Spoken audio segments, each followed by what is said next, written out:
Hey guys, my name is Sonia and I go to Cristo Rey in Oakland, and my position is the East Oakland Air Quality Fellow.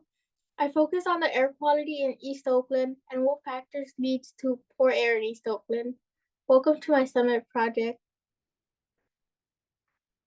So, a quick introduction to air quality is that air quality just means, air pollution just means that the air is polluted by hazardous substances that are bad for our health. So basically, bad air means the air contains more than one or several pollutants, and good air just means that there's little to no pollutants that are harmful to us. Let's dive deeper into bad air quality. Some effects of bad air quality is that it affects our visibility by blocking the sunlight or just blocking anything because it makes it foggy and changing the weather. So this would just increase the temperature on Earth and our health. It would affect our health by making a person's health deplete over time as they're intaking a lot of bad air. And some environmental impacts of bad air quality is that pollutants like PM2.5 and NOx, which affect our visibility by making it foggy, and they also increase the Earth's temperature. So a bit about air quality index is that air quality index, often known as AQI, is used to tell how polluted the air in your neighborhood is. So number one, it measures the pollutants in the air, and on the scale, you can see that 0 to 50 is good air quality, and 50 to 100 is okay, and anything above 100 is just bad and unhealthy for us. So we normally want to stay between the green and a bit of the yellow zone. And lastly, vulnerable populations such as children and seniors feel better sooner because they're more sensitive and prone in those age ranges. So, what's with East Oakland air quality? Many East Oakland residents are unaware of the factors leading to bad air quality in their neighborhood. There, on the graph, you can see that the red and yellow zones are the red line, or also known as flatlands of Oakland, while the blue and green shaded regions are the Oakland Hills. Redlining has left non-white communities struggling with air pollution, reproductive health disorders, and fewer services.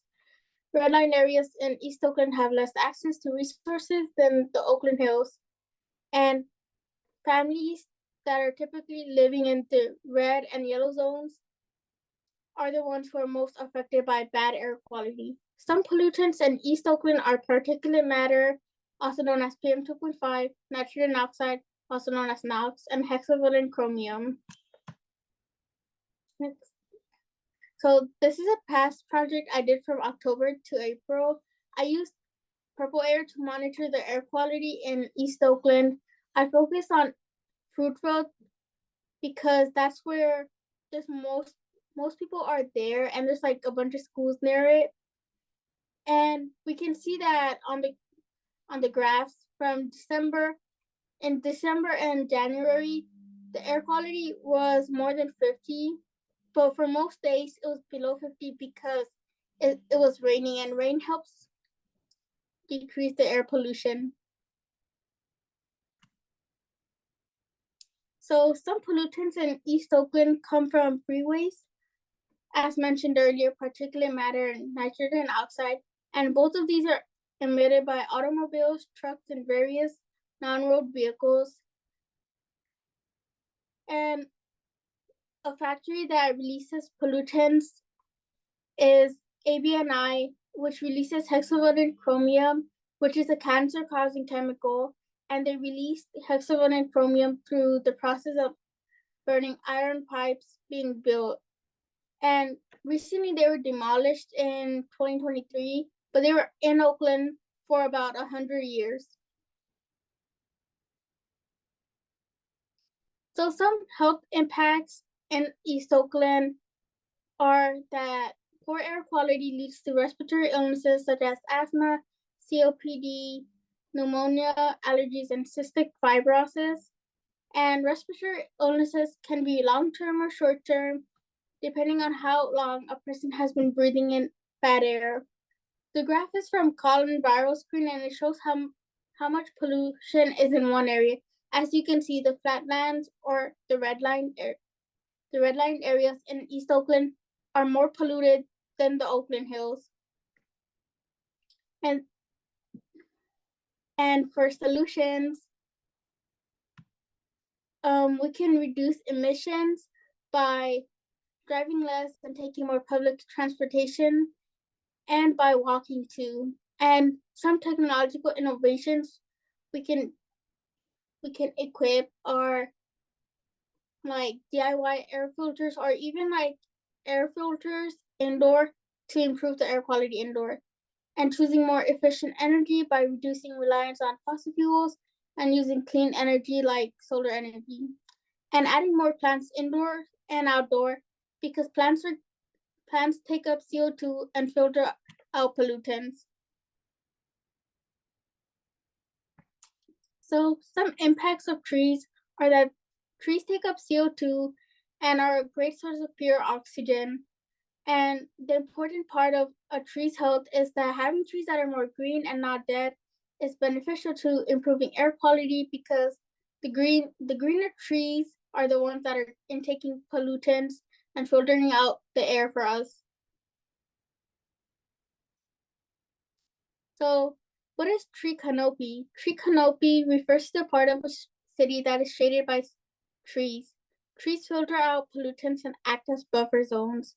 So on the graph, you can see that the flatlands of East Oakland are not green, unlike the Oakland Hills, because there aren't as many trees in the flatlands than there are in the Oakland Hills.